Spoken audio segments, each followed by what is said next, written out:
You're listening to the Futures Podcast with me, Luke Robert Mason. On this episode, I speak to futurist Ari Wallach.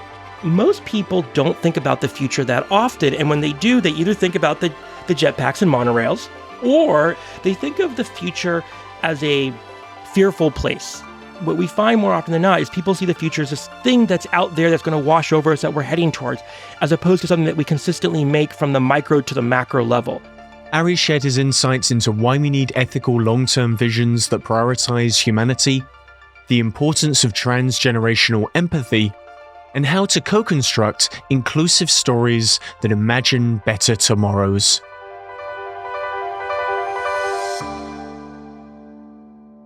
In 2016, I was asked to host a short documentary web series called Science Non-Fiction.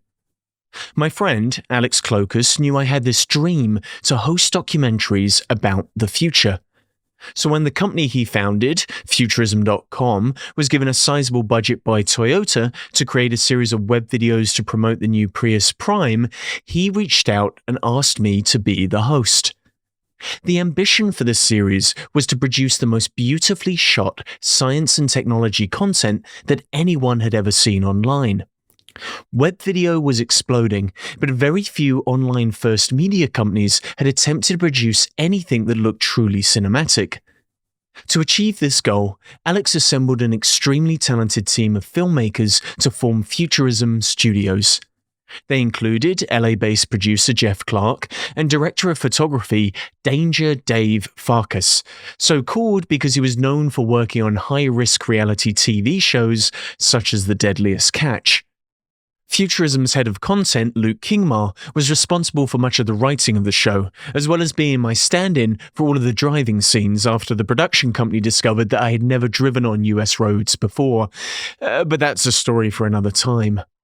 During the miniseries, we met 8 incredible companies who were rewriting the rules of what's possible. From researchers creating a human heart on a computer chip, to groups pioneering vertical farming and the latest in augmented reality headsets, to startups putting 3D printers in space. The resulting series garnered more than 10 million views, which at the time was quite an achievement for video distributed solely through social media. I've included a link in the description of this episode for anyone interested in watching a much younger me finding his feet in front of the camera. What I learned from Jeff, Dave, and Luke, as well as the entire team that they had assembled during the making of the series, was utterly invaluable. I'll always be grateful to them and to Alex for giving me the opportunity to do something that I had always wanted to do: host a documentary series. Since then, I've been following my passion to tell stories in the fields of science, technology, and futures. In fact, part of the reason for returning to university to get a PhD was that I was told by a production company that I would need doctor before my name, something they called weight of an expert, if I ever wanted to be in front of the camera in factual entertainment. If anyone is listening from the BBC, Netflix, Amazon, or Disney+, I am available for hire. In early 2019, Futurism.com was acquired by Singularity University. The studio division was closed, and much of the original team, including Alex, left the company. Since then, Futurism has taken a different editorial direction. But a few months ago, I received an email from a communications agency telling me about a new documentary from PBS called A Brief History of the Future, from the newly formed Futurific Studios. I was immediately intrigued, and after seeing the blurb for the show and an early preview, I was awestruck, and as you'll hear me admit in the episode, a little jealous. Thankfully, the host of the documentary series, today's guest Ari Wallach, is someone with whom I share many mutual friends. For that reason, he is someone whose work I know and appreciate, and this documentary is bringing his insights into Longpath futures thinking to a whole new audience. The show takes viewers on a trip around the world, filled with hope, discovery, and possibility about our collective tomorrows. What's more, it's beautifully and cinematically shot. Think Anthony Bourdain meets Netflix Chef's Table. I had so many questions for Ari on how he was able to make this protopian vision a reality.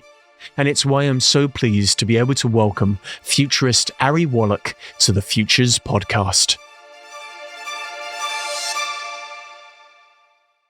Ari Wallach, I just wanted to say, wow, you did it. Your new PBS documentary, A Brief History of the Future, is utterly stunning. And anyone who knows me or has been listening to this podcast for a while knows that it is my ambition to eventually be able to make the sorts of documentaries that you have made about science and technology.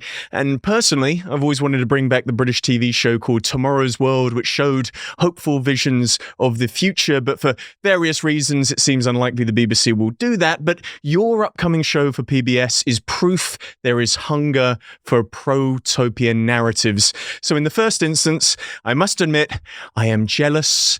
I am very jealous that you got to make this beautiful documentary, but I'm also so happy. I'm happy that this documentary exists. And could you tell us a little bit about it and why it was so important to tell this story?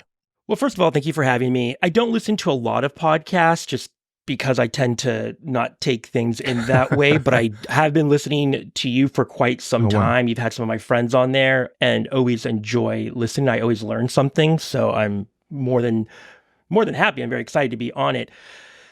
Look, this is a show that I have been thinking about, much like you've probably been thinking about something like this for quite some time. The issue when you make any show, and this is a 6-part docuseries, so 6 hours, about the future, is that the folks that you're going to talk to in terms of who's going to actually buy the show, what they really want, what they think they want, is a gee whiz jetpack monorail future show, right? And don't get me wrong, I grew up with those, I love those, but that's really what they want. They want, like, every 5 minutes something that's going to make you say, wow, the future is glorious because of this piece of hardware. This show is not that, although it includes some of that. The journey to making A Brief History of the Future then is something that's been in the making for quite some time. And a little bit of background. So I came of age, I went to school at UC Berkeley in California, and I was just up the road from Global Business Network. And many of your listeners will know GBN played a seminal role in Minority Report and a bunch of work for large organizations and government entities. Really, they were kind of the preeminent futuring think action tank of the 90s, and they really laid the cornerstone for all of us who do this kind of work in a very professional way. And so I used to go to the salons that they would have, like Tuesdays and Wednesday nights, and hear Peter Schwartz and Stuart Brand and Kevin Kelly. And I was just, a young buck in college, just trying to figure out what all of this was. And they're the ones who introduced me to scenario planning and just kind of really being hyper technical about how we do our work, which was very different than the way I thought about futuring, because I grew up, again, watching those shows and, classic sci-fi and whatnot. So what we want to do with A Brief History of the Future, though, is recognize something very important, which is obvious when you hear it, but it's that most people don't think about the future that often. And when they do, they either think about the jetpacks and monorails, or, and this is increasingly so, and this is in many ways why we actually did the show right now, they think of the future as a fearful place, right? So 74% of youth, at least in America right now, are, through kind of a recent survey, are fearful of tomorrow. And there's good reason for that, right? If you look at the headlines, AI, climate change, synthetic biology, genetic engineering, the potential Thucydides trap between world powers, there's a lot to be fearful of, one. And two, the kind of dystopian headlines about the world falling apart, and we'll get into that, I'm sure, why that is, are going to lead to that kind of level of fear conditioning that we see writ large. So what we wanted to do with the show was reintroduce, or in some ways introduce, the idea of futures thinking, obviously with an S. I don't have to tell you or your audience why, and really, in many ways, showcase people who are building better tomorrows. That is obvious. But a kind of deeper level, we wanted folks who are viewing the show who may not have a classic futuring education like I did, to walk away with hope, awe, and agency in terms of how they think about the future, right? And so this was, there's kind of two classic pillar statements that we consistently thought about while we traveled around the world finding these individuals who are doing amazing things. One is the question, which is also the subtitle of my book. But the question is, how do we become the great ancestors our future needs? So that's the how. And really the second question is like, how do we see ourselves as temporal incursion agents, right? And those of us who came up from sci-fi know these kind of classic sci-fi lines where people are kind of time traveling, usually backwards, right, to change something in the quote timeline. And what that question of how to become a temporal concursion agent really drives this idea that the future, I'll go singular for a second, or futures, is a verb, not a noun. Right? What we find more often than not is people see the future as this thing that's out there that's going to wash over us that we're heading towards, as opposed to something that we consistently make from the micro to the macro level. So we want to introduce these ideas and model that way of thinking over 6 episodes of the show. So as you can imagine, that was a difficult sell, because as we kept going to different, organizations, they're like, yeah, that's great. But what's the technology you're going to show? Like, what's the new thing? Are you going to go visit a quantum computer and explain how it works? And it was interesting because the questions that we kept getting back from the folks that we were pitching the show to were indicative of, in some ways, the very thing that we were trying to reverse, which is this thinking of the future solely as a hardware issue that's kind of out there of things that we will only kind of create from our hands and our minds, as opposed to something much deeper and much more serious. So that was the road to A Brief History of the Future. We ended up with PBS. For those who don't know, much like the BBC is a kind of a public broadcaster, the PBS is amazing for a couple of reasons. First of all, it is, in America, the most trusted source of information and news by far. If you look at this XY graph that sometimes you see online, you'll see a bunch of news sources at the very bottom in terms of trust and partisanship. And then if you look at the very top, the most trusted and the least partisan, it's going to be PBS in America. So one, we wanted to make sure, and look, the future shouldn't be a partisan place, but it is. In fact, I would argue most political arguments today are actually not arguments about the past, but about the future. We just don't acknowledge that. And two, PBS is known for taking a lot of their programming and then breaking it up into curriculum that can then be put into classrooms. So working with PBS Education, which is a kind of a sub-department, we're going to be breaking the show up into these kind of micro segments with curriculum attached to them. So this will go into 1.5 million schools in America, impacting probably 20 million kids. And it turns out that there is no kind of nationwide futuring curriculum in the US, which shouldn't necessarily surprise you, and is probably indicative of a lot of our political issues. So that's PBS. That's how the show came to be. And the final thing I'll say is, who are the executive producers? So the EP on a show like this is responsible not necessarily just for funding, but for helping you kind of think through it, open doors, and really kind of bring some special sauce. And so here's who we have. We have Catherine Murdoch, who married into the family, but is part of a well-known family. Drake, the musician. Wendy Schmidt, who is a major kind of philanthropist in both oceans and democracy and a whole bunch of stuff. And so what comes to the table is a kind of cross-partisan, cross-disciplinary way of thinking about how we think about tomorrow. So that's how the show came to be. There's so much to get into, as you've been hinting there, but the process of making the documentary itself is a process of futuring, isn't it? Because I'm listening to you speak there and I'm thinking back to, occasionally I get a phone call from someone like Channel 4 or a production company working with Channel 4, and they start asking me these questions. They pepper these questions. They go, we're making this documentary about human enhancement and transhumanism. And they start asking me which cyborgs that I know, who I may have had on the podcast, who had an implant or might have a prosthetic limb.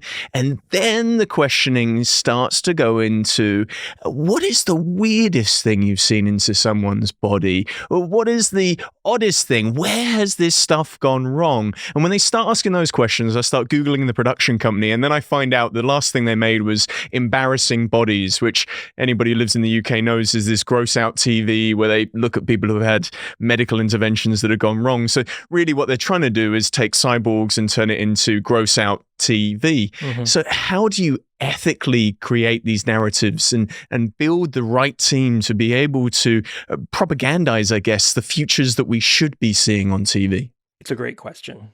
I take issue with the idea of propaganda, but we'll get to that in a second. Look, you said something kind of off the cuff that's very, very important there. And in some ways, one of the most important parts of our show, which is people will often, when they're coming to folks like us, they want to know, how could this go wrong? Because that sells. Because it sells.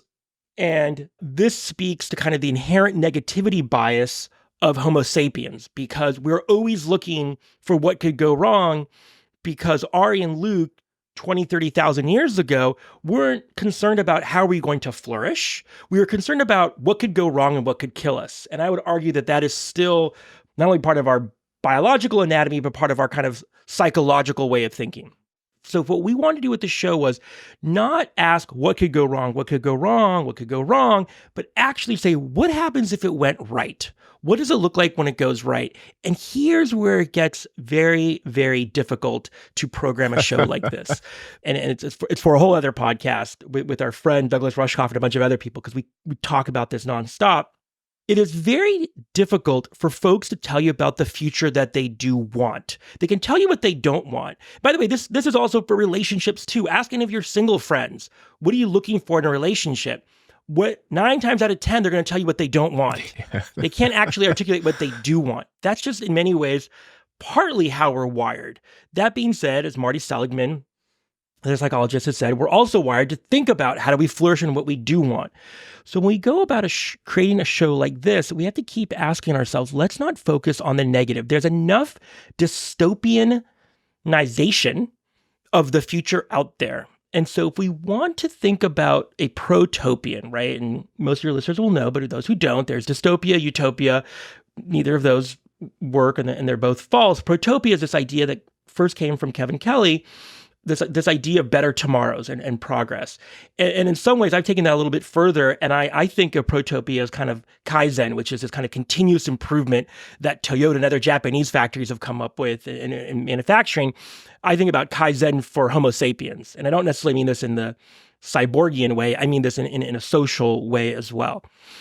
And so ethically, to think about the futures that we want, we have to ask a plurality of people, right? So if you ask that question in Silicon Valley or in New York or in DC, I'm taking an American bias here, you're gonna get very different answers. If you ask people on the far left and on the far right, you get very different answers.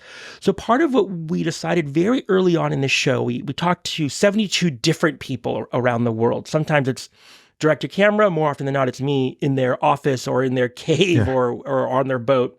We would ask them, what does a flourishing tomorrow look like? If the work that you're doing right now was to carry forward and scale can mean many different things, towards this North Star of human and ecological environmental flourishing, which gives you a little bit of guardrails, but doesn't dictate a specific future. What does that look like? And I'll be honest with you, it was very difficult to get some of these people who are working day in and day out to actually answer that question. I found that if someone was working on, let's say, coral reef restoration, they could answer that. But when we got into the kind of some of the more social issue areas, it became more difficult. So the way to kind of ethically construct those narratives is, one, it's not about future, it's about futures, right? So I get asked to be on a panel on the future of food or the future of transportation. And I said, I refuse to do that panel if you don't add an S to it. Right. And then and I always have this like funny conversation with them because they're like, well, why would you add an S to it? I'm like, because there is no future of transportation. There's futures, there's different ideas of it. And so those were the things that went into it. Now, we were fortunate enough to work with a production company and an amazing director named Andrew Morgan, who's done a lot of documentaries. That he did one on kind of the ethical or in some ways unethical way that we manufacture our clothing. And he took a very clear-eyed approach to that work and to our work for the show. And he didn't come at it as a futurist. He came at it as a empathetic-based documentary storyteller who wanted to bring kind of the emotion of why these people do the work that they do to the screen. So again, we wouldn't just be showing them something cool and amazing. We were also modeling a way of thinking about the future inherently not as a place of fear and doom, but as a place that you can work with and create. My mom was an artist. She mostly worked in ceramics. So growing up, I would see my mom, either at her studio or at home, start off with a big chunk of clay. and then mold that into something or throw that into something on the wheel. That's how I think about the future, right? It's this big thing that we are actually active agents in creating. Now, that doesn't mean we can be kind of unicorns and rainbows and Pollyannish about it and just say, oh, we want it to look like X or Y. We have to obviously work, and there's megatrends and guardrails and whatnot. And so all those things go into the soup of how you think about the show. Look, we started off with 450 potential people. But part of what we want to do is we wanted to make sure these people were emblematic, not only in terms of the work being done, but again, how they think about themselves as temporal incursion agents in a current timeline that needs some incursion. I think we're getting into so much inside baseball about how you make a documentary, but I think it's important because how you package a story, the aesthetics of the future really do matter. And I was watching your documentary and I was looking out for the blue glowing text or the blue falling characters, and it had none of that kitsch. When we often see a show about the future or a technology show or a science Discovery Channel style show, we see those falling blue lines and the glowing and the future is going to be this, and we get all that. None of that was there. It was just this very beautifully shot and beautifully demonstrated version of something that felt so close. It felt present, this future that you were showing us. I feel like you came into our production studio at one point. We actually had something that said no blue lights. Yes. Because, well, it's two things. It's either blue lights or, and I'm not knocking these because I grew up on like no red dust, right? Like, the latest Blade Runner, everything has like a red, there's always this kind of redness to it because everything's dusty because the world has gone to heck. Look, I was informed and inspired by movies like Baraka, right? That were these beautifully cinematically shot ways of seeing humanity and humans in nature in all the glory that is those entities. And when we think about the futures that we want, and people have different ideas of what that is, it was important to us to consistently center humanity and nature, as opposed to the hardware futures that we're often told is tomorrow. And look, hardware, technology, quantum, AI, all that stuff will be there. I'm not a neo-Luddite, but it's important that we think very, very carefully about how we talk and show visions of the future. Because like I said before, I think a lot of what's happening both in America and globally with the rise of kind of center right-wing populism especially is, and I can say this on the left too, is a fear of tomorrow and what it will bring. And I talk about this in the book and I talk about this in the show, that we're in this intertidal moment or an interregnum between what was and what will be. I'm kind of pulling from Gramsci there. And what was, and this will, to your listeners, they're going to know this better than I do in many ways, like we're at the tail end of what the Enlightenment was going to give us, right? We saw technology was supposed to promise and deliver. It took us, if you think about the church and the Middle Ages, and then all of a sudden there's the scientific revolution and then industrial, and then technology, and it's supposed to emancipate us.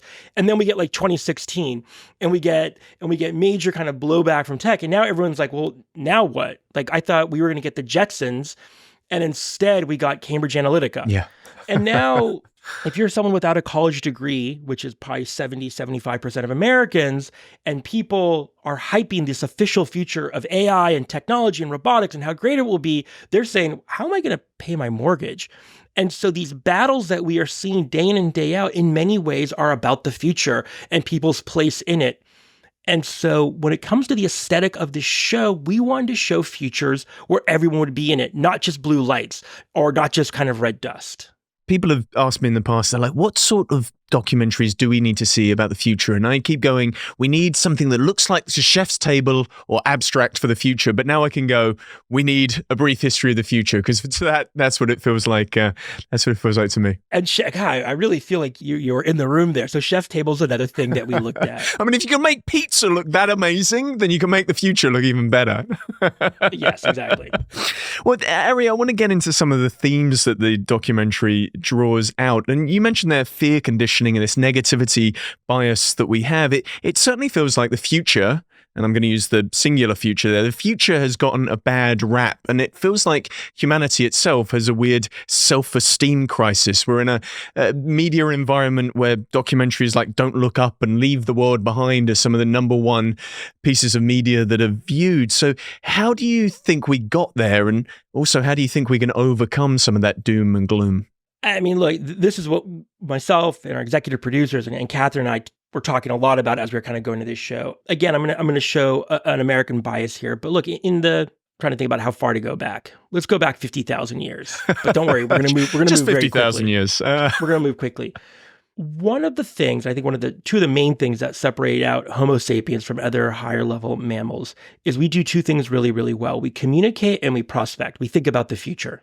And I think those two go hand in hand because, again, I'll go back to Ari and Luke as hunter-gatherers. We didn't have to think about tomorrow too much. We had to think maybe about tonight and what we're going to eat. But eventually we got to the point where we want to hunt bigger game, for instance. That's kind of a primary driving factor. And there's more dangerous predators out there. So we had to find a way to communicate and tell stories to one another about how we were going to eat and how things might change. Because instead of being reactive, if you look at most predators on the planet today, they're obviously highly reactive to what comes across their path. We, though, in clans and for safety, realized to hunt bigger game and more dangerous game, we had to be able, Ari and Luke, 50,000 years ago, going back several 100,000 years, had to be able to communicate different scenarios of what might happen during the hunt. And that's obviously where communication comes from, is being able to kind of tell those stories back and forth. Now, as we move forward, the stories we tell about the future move from being purely based on what is going to allow us to, in a kind of genetic fitness way, succeed to something much bigger. And now I'm going to fast forward because I started a very long time ago. I'm going to go back to the 50s, right? And we see kind of the atom, your friend. You can look up these old archive films of like the atomic little comic saying like nuclear will change everything and everyone will have a reactor in their house. And I think what ends up happening is technology goes again from this kind of emancipatory vehicle for humanity to something that actually has people like Ari and Luke now sitting there at cubes in front of a screen, just doing the labor and doing the work. And look, I'd rather be doing that labor than, let's say, being in a dangerous mine, or from 50 years ago, or children right now who are in the DRC getting cobalt for all the technology that we're using. So don't get me wrong. I understand we come from a place of privilege in this conversation. But what ends up happening is the future becomes this bright, glowing place to a very dangerous place because of the issues that I raised before. And I think it also sells. Let's be very clear-eyed about this. The future is another idea in the marketplace of ideas. So it goes from being a story about possibility, a story about the land of milk and honey, a story about exodus and transition to something else, to becoming a new battleground, a contested space in the political sense and the socio-political sense. And so that's where we are today. So a lot of the burden that fell on me and others that went into making the show was, how do we create a sensibility around tomorrow that is less contested in general? And what we found, and again, this is my heritage and where I came up from, was that we would get more done in this situation by asking questions more than making statements, right? So when I came home from middle school and high school, my parents would never say, "What did you learn?" They'd always say, "What questions did you ask?" That's how we were kind of judged in my family. Were the questions interesting? Yeah. They really didn't care what we learned in many ways. They wanted to know how we were thinking really. So what your viewers will see and hear and experience over these 6 episodes is a lot of very difficult, uncomfortable questions about what are the tomorrows that they want to see manifest in regards to the classic things like food and transportation and human augmentation and whatnot. And so for us, the way to kind of ethically move into these narratives and decontest the future as a hyper-partisan space was to frame this more as questions of inquiry, as opposed to a place where we are consistently telling people what the future of X would be. But do you think there was a point where the mindset changed? I mean, I talk to a lot of folks on this podcast about existential risk, and you actually look at the history of humanity being concerned about the end or apocalypse. It's actually a very long history Very long. of those sorts of stories. So do you think it's just something that's present in the human story, or is there a point at which apocalypse or the end feels closer than it ever has been in the 21st century, or has it always been close? Let's deconstruct that question, because there's a human story when we think about human in mass, and there's a human at the individual level. So a lot of my thinking on this is very informed by Ernest Becker and some of his earliest writings on the denial of death. So according to Ernest, who has since passed, I don't know why I said his first name because I never met him, but I'll say Ernest Becker here, Ernest. Humans, Homo sapiens, are the only species that at a very early point in time is able to fully understand that at one point the individual cease to exist. And that drives us into a space of existential anxiety about the world after our being there. And that everything we construct, culture, art, capitalism, politics, is our way of putting off or trying to deal with our own denial of death and the end of us. I think you can take that thought pattern and amplify it across the entire species. So you are right. The four horsemen, right? I remember reading Joseph Campbell when I was growing up, and obviously watching The Power of Myth on PBS. And you can go back thousands of years, and we've been dealing with this idea, the Mayans, for instance, the end of us for a very long time. And I think part of that comes from our own kind of death denialism and death anxiety. And we're always looking for things that can end us, because that's part of how we psychologically, and this goes back to negativity bias, grapple with the idea of a world without us, without ourselves at the individual level. So there's an existential risk that, a lot of the folks, obviously in the EA movement and others, often talk about, whether it's the paperclip problem, AI, or asteroids, or what have you. I think all of that comes down to the micro individual level of us being incapable of truly thinking about, at a biological and egoic level, a world without us, be it Ari or Luke, in it. Which is why in one of the episodes, I spend a fair amount of time with a death doula. And so people keep saying, why is there first of all, what is a death doula? Second of all, why is there a death doula in a show about the future? So a death doula, Alua Arthur, who we visited and went to one of her trainings, helps people deal with death anxiety and move from a place of death anxiety to death awareness, which is something we're lacking in the West. And the reason we do that is because our theory of the case is that unless you're able to truly reconcile with the idea of the world existing past your own existence in a non-anxious way, it's impossible for you to kind of think and act in a long-term way. So that's at the individual level, and we do this amazing death meditation, which your listeners will view. But again, you can, if you take that and scale it up to a kind of societal level, you'll see this fear of tomorrow in a very real way keeps us from doing the work that we have to do, so that we're not thinking like and acting like great ancestors. We're thinking like, selfish 3 and 4 year olds. You said something very interesting there, and it was in passing that the future, it gets captured by these single ideas. You're referring to AI. We associate the future being a future that is inevitably going to be one in which AI is present. But equally, longevity is one of those big ideas where these people who want to manipulate their bodies to live forever, their relationship with death, and therefore how they think about how death will function in the future, is death will not exist in the future. Yeah, look, I'm old school. I am more focused on the quality of my years than the quantity of my years. So I know a number of longevity folks, and I'll just circle a few of them without naming names, who are very focused on living to 150 or 200. I also know some of these folks have pretty bad relationships with their kids. That's the crazy thing. They're on their third or fourth marriage. And again, I'm not judging that thing. Things happen, but I'd rather live to the ripe age of 80 and have a lot of people at my funeral say a lot of great things than live to 300 and everyone be like, oh, Ari, he sucked. Look, you can have both, don't get me wrong, but we're so hyper-focused on the quantification over the quality of those years that I think we're missing a lot. Again, and this is what gets to this idea of existential risk and, some of the issues that I had with the EA movement, which was focused on the trillions of Homo sapiens that will be alive in the far future in the year 10,000 or in the year 100,000 AD. Look, if Homo sapiens are going to carry on that far into the future, I hope we're looking more at, and I'm not saying these people were perfect by any stretch of the imagination. I'm hoping we're looking at people like Mother Teresa or MLK Jr. or Gandhi, or like great humans that were compassionate and intelligent and wise.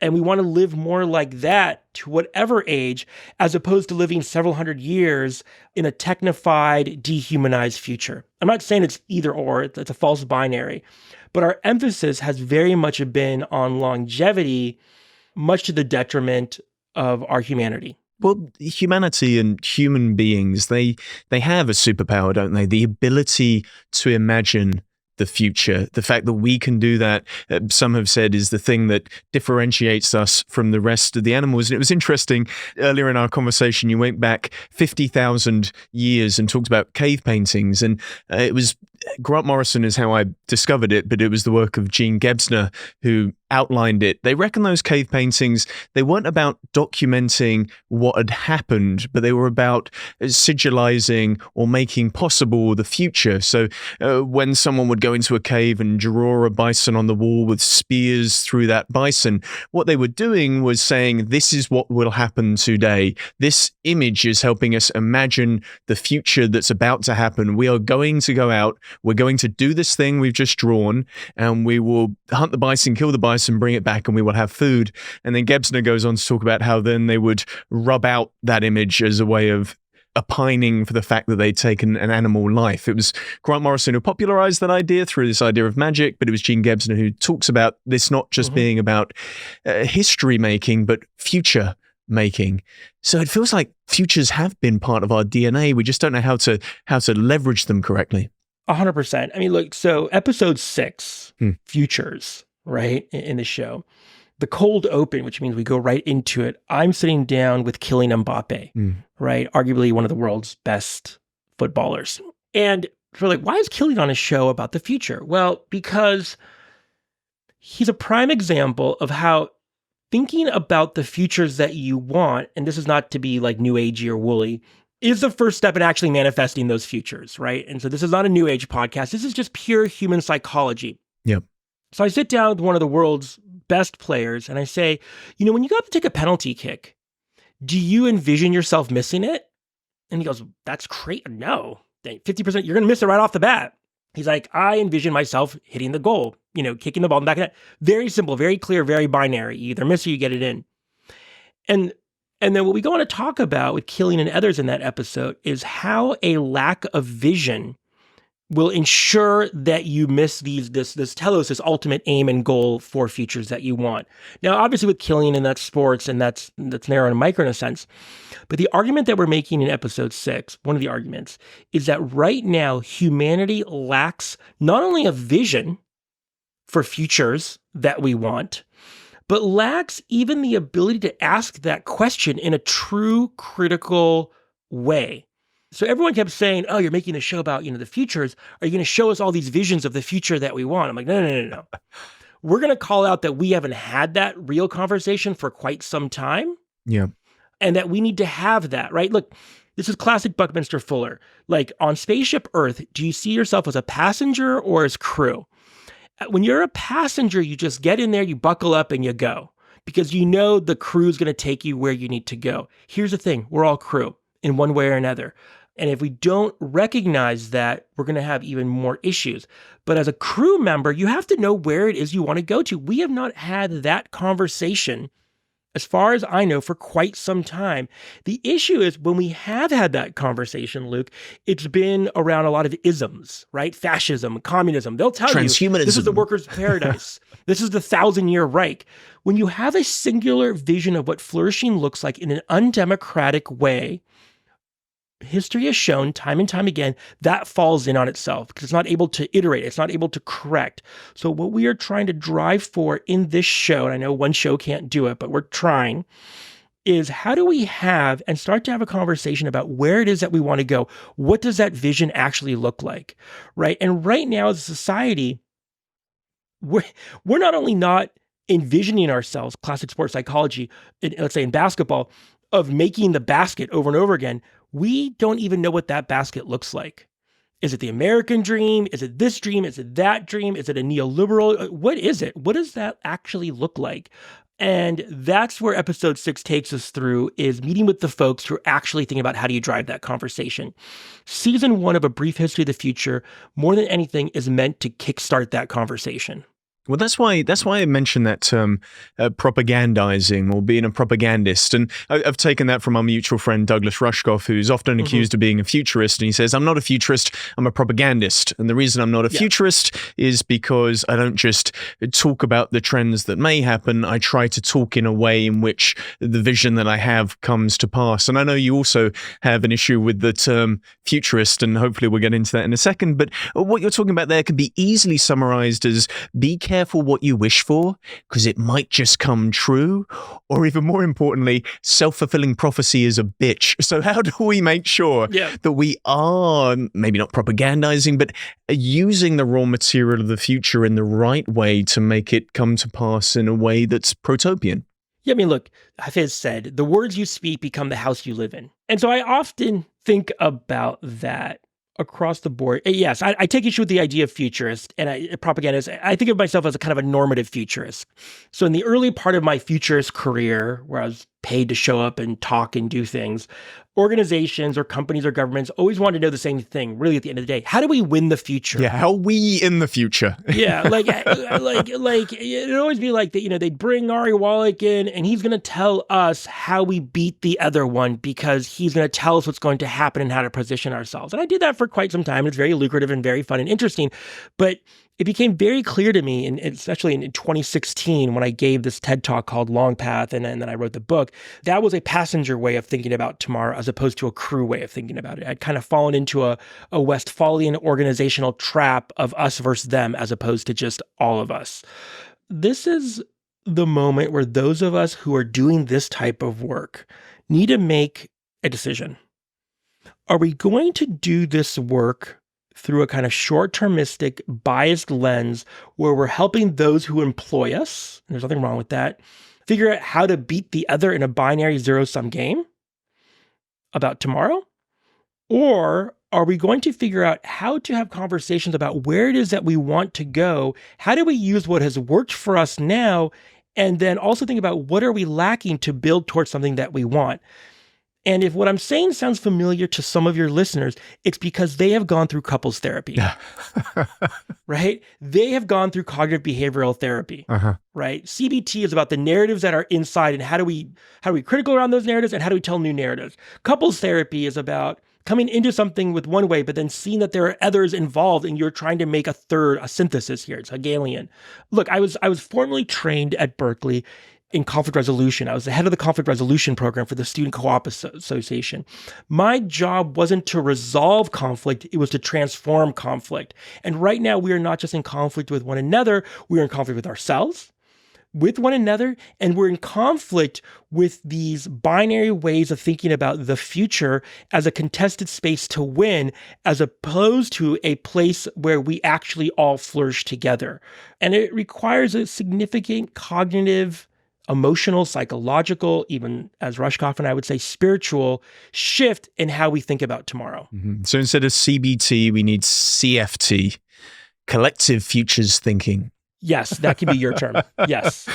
Someone buy that URL right now. Quick. There we go. But this is it. Look, this is, we, one of our guests on the show talks about decolonizing the future. And it's decolonizing it from, not just from a kind of, Western patriarchal way of, yes, 100%, but also decolonizing it in a sense that it is a place solely to be won by one party or the other, as opposed to kind of collective liberation, which is a funny way of thinking about the futures. But that's what the future can promise us in a certain way. It just requires us to center that as opposed to the way we center winning or winner-take-all futuring right now.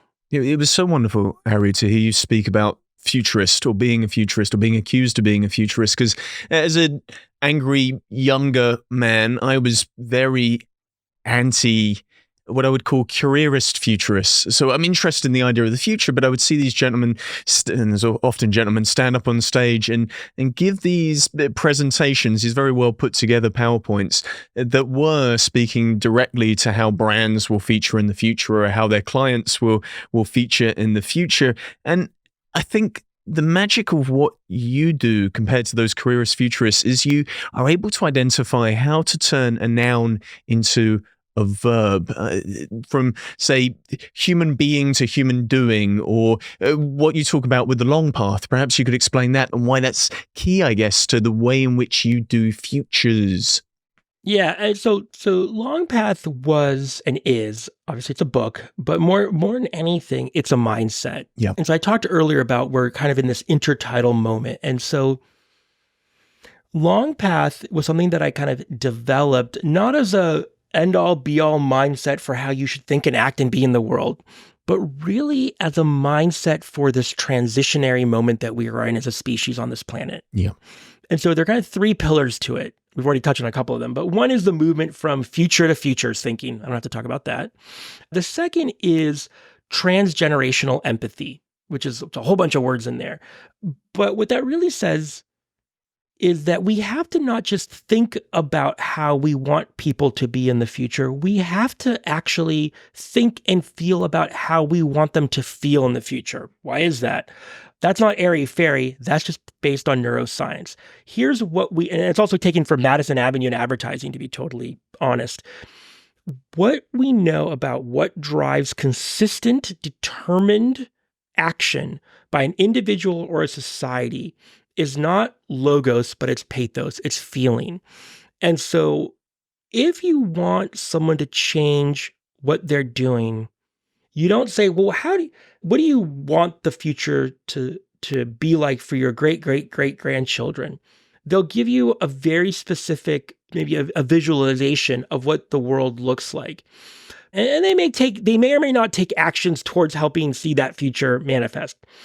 But then if you ask them, how do you want your great-great-grandchildren to feel in the future? That's very different, because emotions at the hippocampus level for an individual sit right there with vision and sit right there at the lowest part of the brainstem in terms of what actually drives action. So if you ask someone how they want these future generations to feel, you've now made an empathic link, which is orders of magnitude stronger than a logos way of thinking. And you see this in politics all the time, right? You have to tap into emotions because, look, Freud, we misread emotions. Freud made us think that emotions are about the past. Emotions are about the future.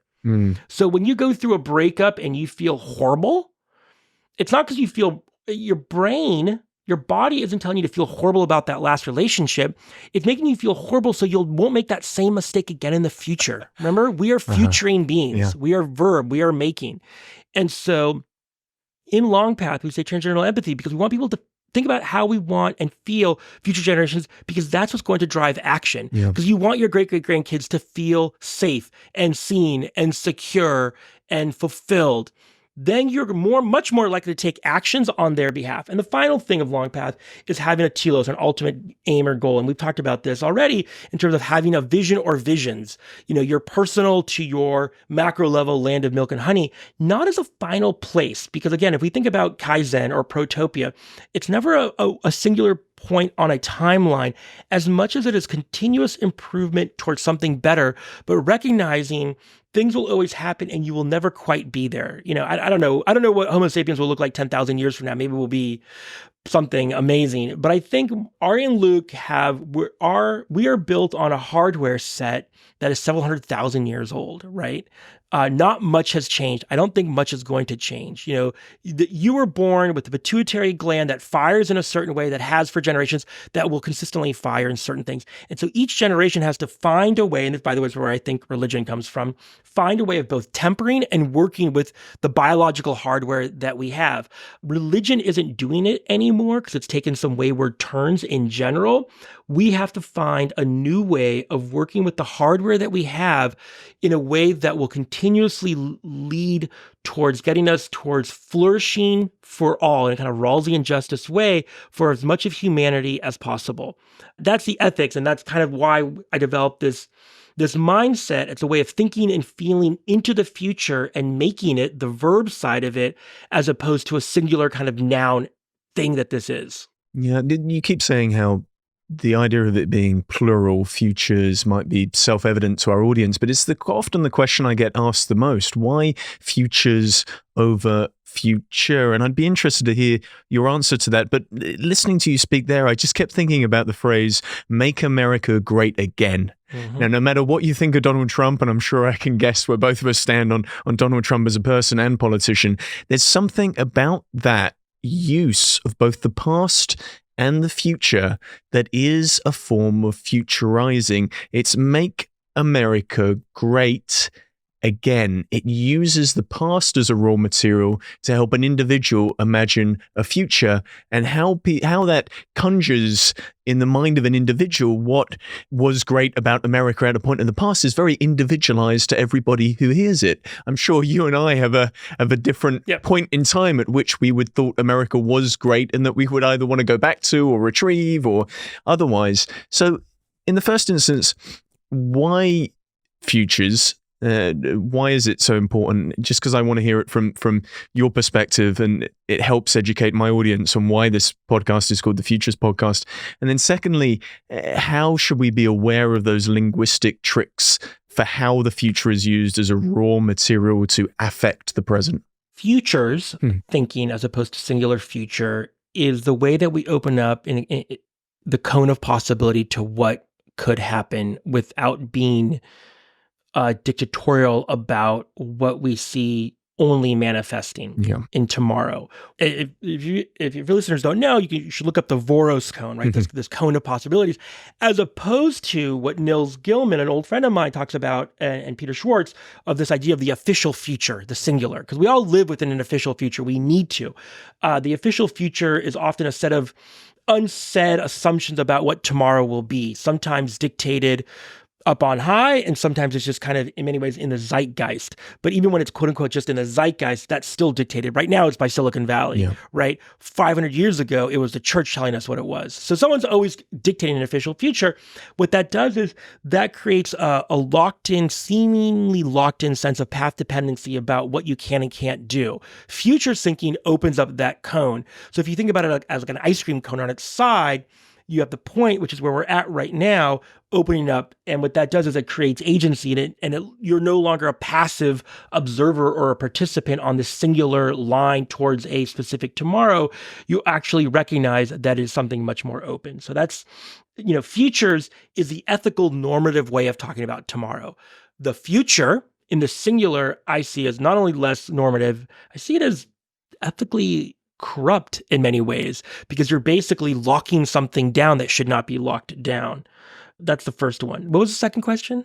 The second question was about how then the future is used as raw material for affecting change in the present. So I used the example there of make America great again, Donald Trump's phrase, but Elon Musk, for example, will do this thing where he will use the future to affect the present. So he will make a statement in words about a possibility that may occur, whether that's in AI or Tesla or self-driving cars, and that will have affect in the present, which will simultaneously affect the future. So he'll say something about Tesla and it will increase their stock price today. Yeah. I mean, he's using a projection forward, the future, to affect the present. I mean, there's a playfulness to that, isn't there?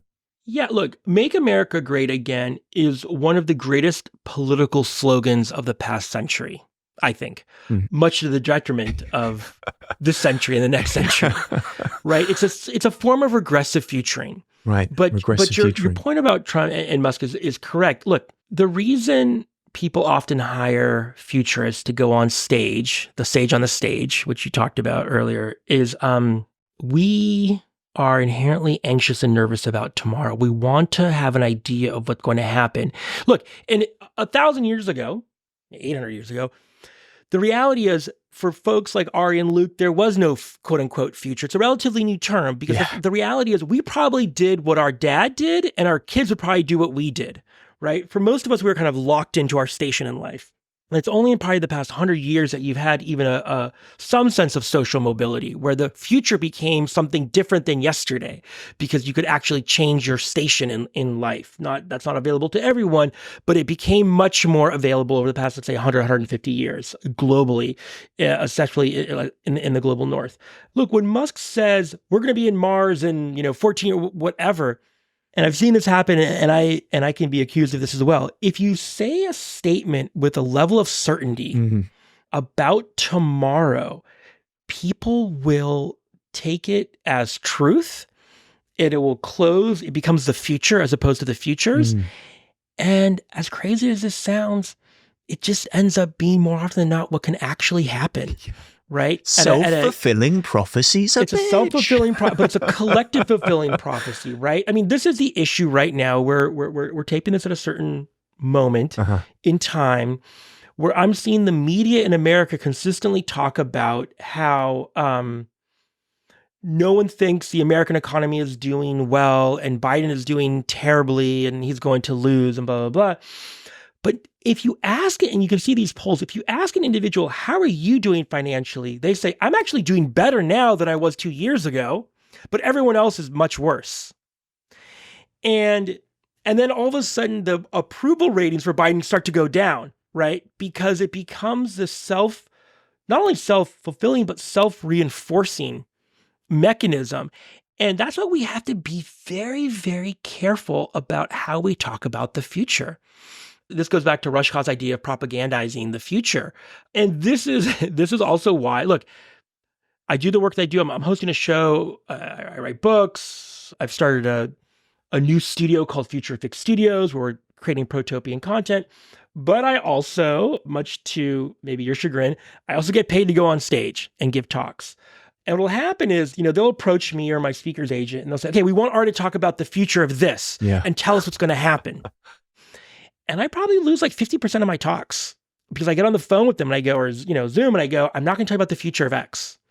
When I talk about the cone of possibilities and what is your opportunity, and in some ways your moral obligation to steer whatever it is you're working on, be it a car company or whatever, towards better futures that lead towards more flourishing. And sometimes they say, that's amazing. And sometimes they go, no, we don't want that. We want to be told what's going to happen and how we win in that. So we got to be careful. And there's a lot of individuals out there who understand the power of crystal balling the future. And the power there is that it becomes self-fulfilling. Ari, at some point, perhaps after this conversation, I have to ask you career advice because I get it a lot. I get speaker agents come to me and go, oh, we're going to turn you into a young futurist. And then there's a pause and they go, so have you got your stump speech on AI? We need a stump speech from AI on you. And I'm like, oh God, I don't want to write this. I don't want to do this. And it's hard. It's hard to be in that position where you're trying to live as someone interested in the future and find ways that you can communicate the future. It is a difficult one.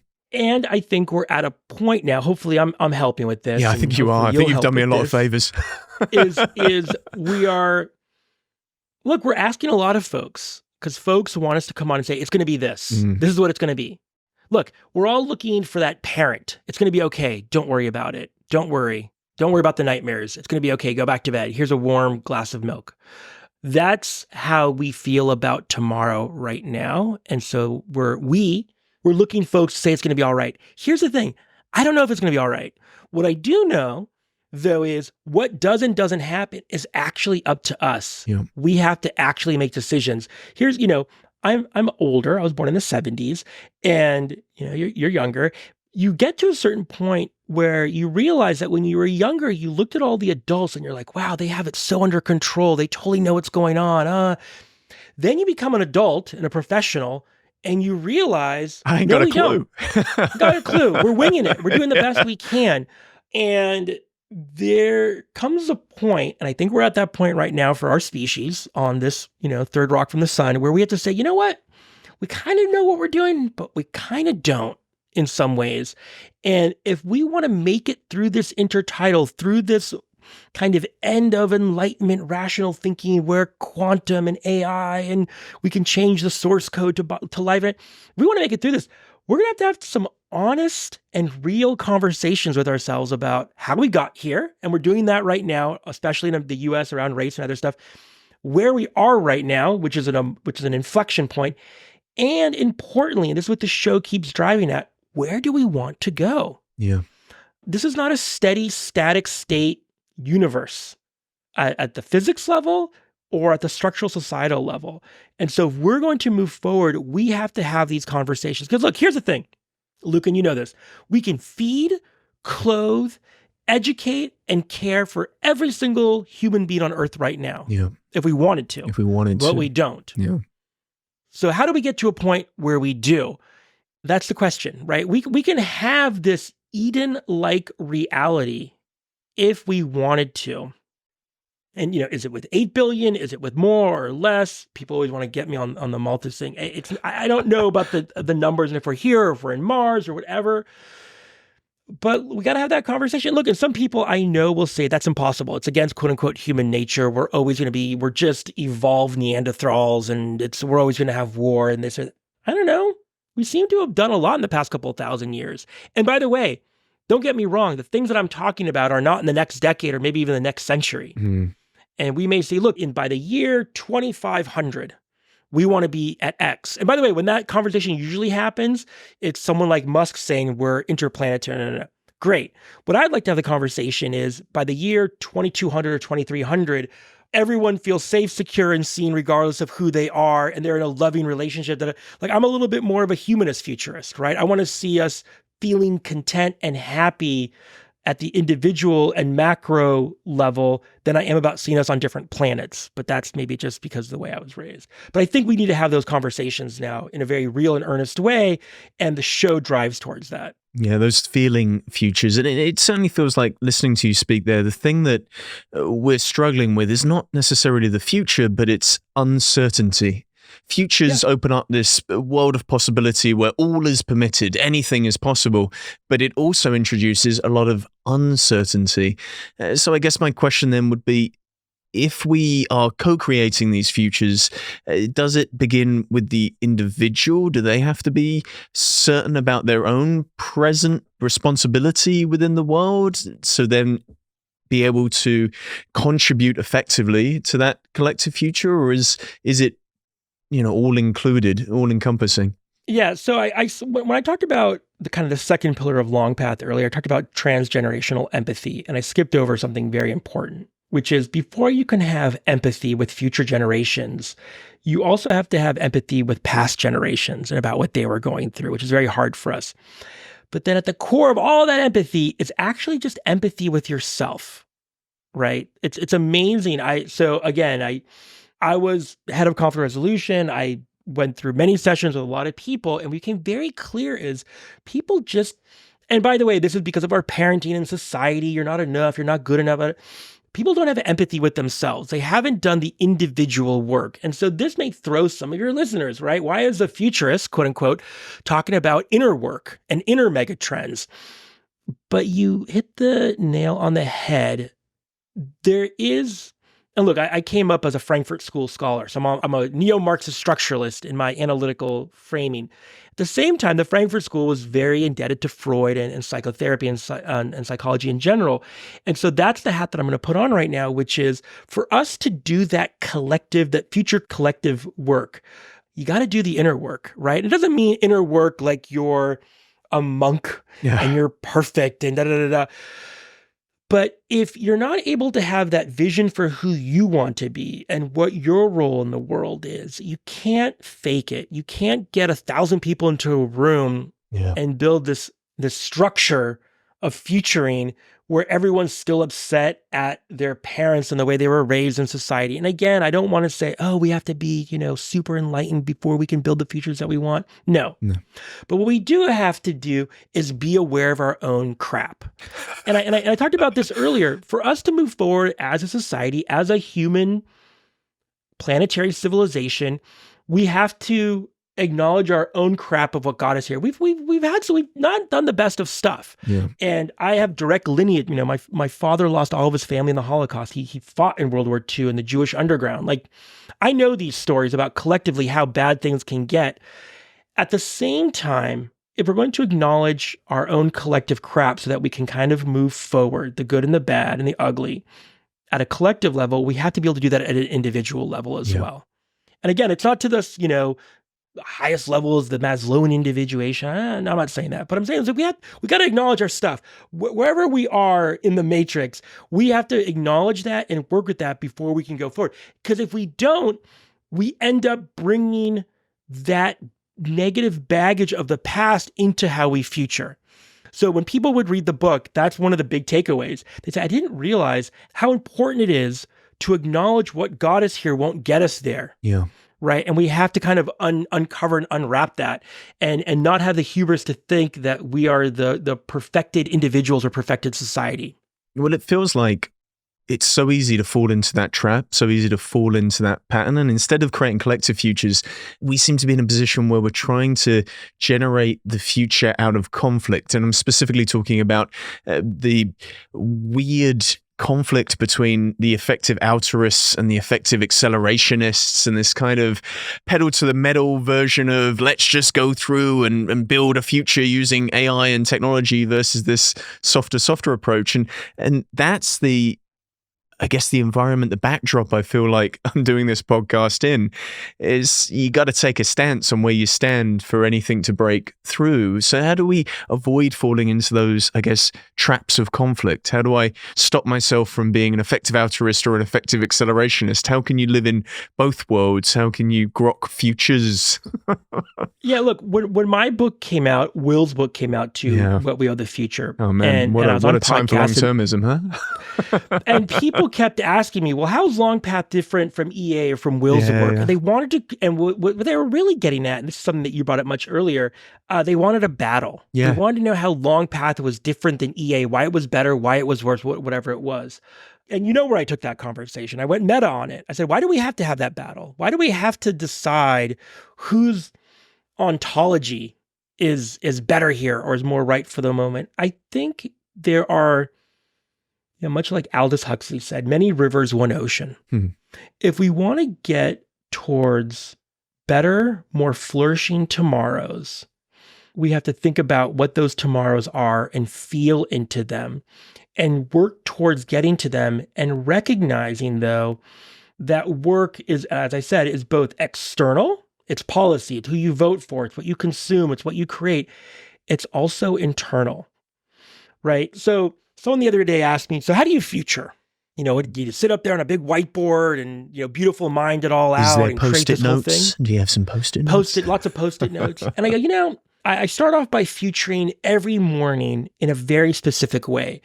It's about when my 3 kids leave for school in the morning. I still have 3 kids going to school, walking to school. I give them a hug and a kiss and I make eye contact. That's how I start futuring. So we want these grand ways of avoiding asteroids or the paperclip problem, but start out by being very, very, as our good friend Rushkoff would say, on team human. That's how you build the future. And by the way, that sounds woo-woo, but let's just get quantitative for a second. I have 3 kids, so do the math. If the birth rate is as we think it is, in several hundred years, there will be 18 to 25,000 descendants from how I said goodbye to my kids in the morning, how they feel as humans, how they seen, how they feel and are seen by their parental units. And then therefore, what they're able to pass on to their kids about safety and security, cortisol, adrenaline, all these basic human things is very, very different than kids who felt neglected and what they pass on, right? And so when I think, yes, we could effectively accelerate and just pedal to the metal, and I look forward to seeing that Borg ship off the horizon, right? If that's what some folks want. Or the effective altruism movement went through a bunch of stuff. Sam Bankman-Fried kind of won it for you in that respect. Yeah, make as much as you can and not think about how you make it to save humanity. Here's the thing. I would have liked to have seen Sam Bankman-Fried not do what he did, not see that money go out there, then destroy the lives that he destroyed. Some knew they were putting money into a Ponzi scheme, some didn't. But that is tainted money, right? By the way, I'm not a purist. There is no pure financial whatever. But you got to think about how you make it and how you do it. Like every moment matters, right? I talk about myself in the third person a lot. The way Ari and Luke will hold the door open for someone today going into a coffee shop and how we make eye contact and how, going back to CBT, how we talk to ourselves. That inner voice, by the way, is the most powerful propaganda there is in the universe. And examining where does that inner voice come from? Oh, Luke, you should be doing this. Luke, you should be doing that. That comes from our parents, from family, society, media. The way we can deconstruct and re-narrativize that is the beginning of building new narratives about the ethical futures that we want. And more often than not, people say, no, we need a big campaign and billboards and we need better media. Yes, I'm all for that. Our TV show is trying to do that. That's one way. That's a top-down way of rebuilding critical, emancipatory, normative narratives about tomorrow. But we also got to do it on that internal level, going back to your earlier question, because if we don't start doing that, we're bringing the crap into the present and then therefore into the future. Yeah, I think that's such a nuanced point, and it's the internal voice that's doing the futuring. And unfortunately, the internal voice is either distracted by the external world or busy telling Ari or Luke that, be better or negativity or whatever else. And it wasn't until I took some time away, I've done it twice now, to do 10-day silent meditation. And you realize silence is deafening because the inner voice, because you can't speak to anybody, becomes very, very loud. And you realize that inner voice is actually not fighting against you. It's there to help you think about the future, to work through the future. And the wonderful thing about that inner voice is that it generates the scenarios, the pictures in the brain that then you can walk towards. So we all have the ability to imagine what a potential future would look like. That doesn't mean it's going to be actualized. It's put on the playing field, but then the work is to actualize that virtual future, that image within our head. And as I was saying earlier, despite all of that, despite an awareness of our special human superpower to do futures thinking, it's so easy to fall into that trap of negativity. And when I read your work or Roman Krasnarik's work, Richard Fisher, Wilde's work about long-termism, I have to stop myself and wonder, are we too late? Have we already doomed future generations? Is this all very well-meaning writing and important writing, but in actual fact, there is no way in hell, given what's going on in the present, that we will ever get to a situation where we will be good ancestors? So much there. Look, in my 20s, I spent a lot of time at the San Francisco Zen Center. That inner voice can be your worst enemy or your best friend. Yeah. And so I don't want to move past that too quickly to people to realize that is the heart of futuring at the micro to macro level. That's 1, 2. I spent 6 months traveling the world, meeting 70 plus folks who are making and creating better tomorrows. Am I saying that everything's going to be amazing and perfect in the decades to come? No, we are definitely in for a bumpy ride, some more than others. That being said, even on climate change, if you look at the projections 10 years ago and you look at where they are right now, we're doing better. Yeah. Right? Look, we've had a global rollback on reproductive and rights for women over the past couple of years, but I'd rather it be a woman born today anywhere on the planet than a woman born anywhere on the planet 100 years ago. So when you look at the numbers, in general, things are getting better. Is it too late? No, it's not too late. Did we kind of screw future generations? Yeah, because we colonized the future. We took resources from tomorrow and brought them into today. Yeah. No doubt about it. Is all lost? No. Here's what I know. We are a selfish bunch.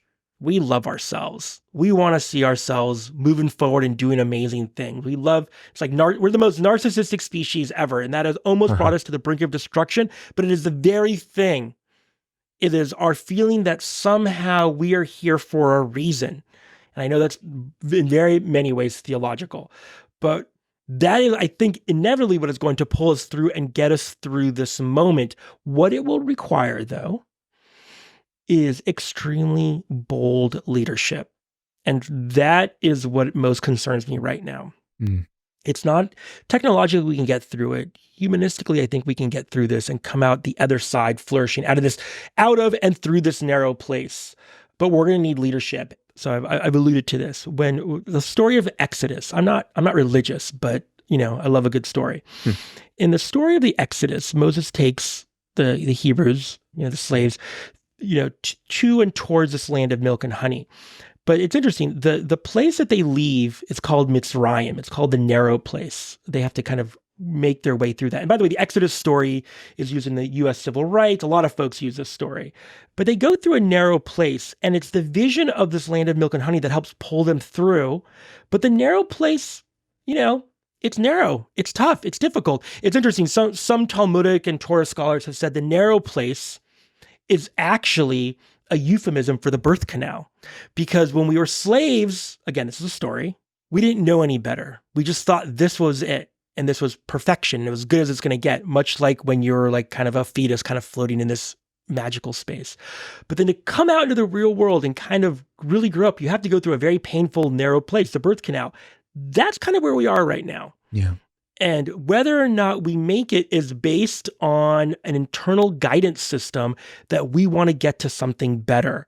I think podcasts like yours, I think books that are coming out, I think TV shows, I think these dialogues about saying, hey, we can do better, we can come out to a better place is going to be what pulls us through this narrow place. So I do not think all is lost, far from it. You talk about at the end of the documentary that we're at this inflection point. And I think at the heart of everything you've said on this podcast and the heart of the documentary actually is this idea that if you can see it, you can be it. If you can visualize it, it can come to pass. That is the magic of A Brief History of the Future, Ari. Yeah. So often we find ourselves in these relatively difficult moments and we kind of hit bottom and we can't imagine anything better. But it's at that point that we have to tap into, I think, what is our most magnificent Homo sapiens superpower, which is to imagine better futures. Look, my father was at one point in the crawl space of a home in Poland. The house was surrounded by Nazis. They were looking for him and they couldn't quite find him. And they ended up boarding up the hole that he had crawled into in this house, and they kind of left him there to die. And what got him through that moment, as he recounted to me, was, and he was 20 years old at the time. What got him through that moment was imagining sitting around a Friday night Shabbat dinner table with his wife and children. Didn't know how many kids, but he imagined the kind of the glow of the candles and the warmth of the bread of the challah. And that is what gave him that extra ounce of something to kick open those floorboards 4 days later after they had left and through a very long story make his way to where he made his to that he eventually lived into that story. That's where we are right now. That's our superpower. That's what pulled us down from the trees, got us out of the caves, helped us cross oceans, helped us to see something bigger than we thought was possible. That's the moment that we're in right now. And hopefully A Brief History of the Future helps add a little bit more rocket fuel to that superpower.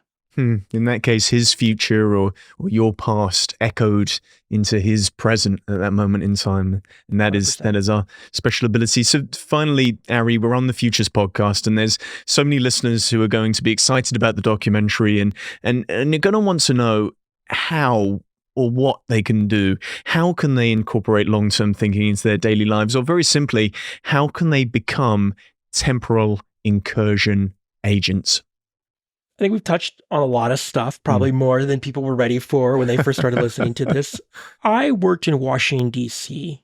many years ago on a presidential campaign, and I saw a bunch of stuff that was good and some stuff that was not so good. And a mentor of mine said, listen, and this, I was young, 21 years old, same age as my dad, actually, in that last story, roughly. He goes, look in the mirror, and if your kids were able to kind of hover over you today, seeing everything that you said and did, would you be okay with that? And the question was, am I being a great ancestor? Yeah. in the work that I'm doing. So look, you can be a temporal incursion agent in a very technical way by asking certain questions and showing up and doing that inner work so that you can future better and have future visions that are not polluted by the crap of the past, all those things that we've talked about. But let's simplify it. When you're faced with a decision, because that's what life is now, that's where we're at. We got to make some decisions. We got to pull up our big boy and big girl pants. Is what I'm about to do making me a great ancestor that our future needs or not? And sometimes those are going to be it can be a very small thing. You can be in the grocery aisle and you're about to buy something and you look at the ingredients. Is it made with palm oil that comes from the forest of Indonesia, which is a massive carbon sink that we're now burning down so that you can get those cookies with cheaper oil? It could be something simple like that. That sounds kind of judgy, but it could be something like that. It could be how you say hello to your partners and the people that you work with. Or it could be decisions about major infrastructure projects that you're in charge of, or things that you're going to teach your students. But what I can tell you is, from the smallest action to the biggest action, that's the question. Is this great ancestor action or not? It's all part of the process of futuring. Yep. And I have no doubt that you've inspired our audience to be better ancestors. And Ari Wallach, I just want to thank you for being a guest on the Futures podcast. Thank you for having me. Great conversation with you. Thank you to Ari for showing us the power of protopian narratives. You can find out more by purchasing his latest book, Longpath, Becoming the Great Ancestors Our Future Needs, and by watching his new documentary series, A Brief History of the Future, releasing on PBS in April 2024. If you like what you've heard, then you can subscribe for our latest episode. Or follow us on Twitter, Facebook, or Instagram at Futures Podcast. More episodes, transcripts, and show notes can be found at futurespodcast.net. Thank you for listening to the Futures Podcast.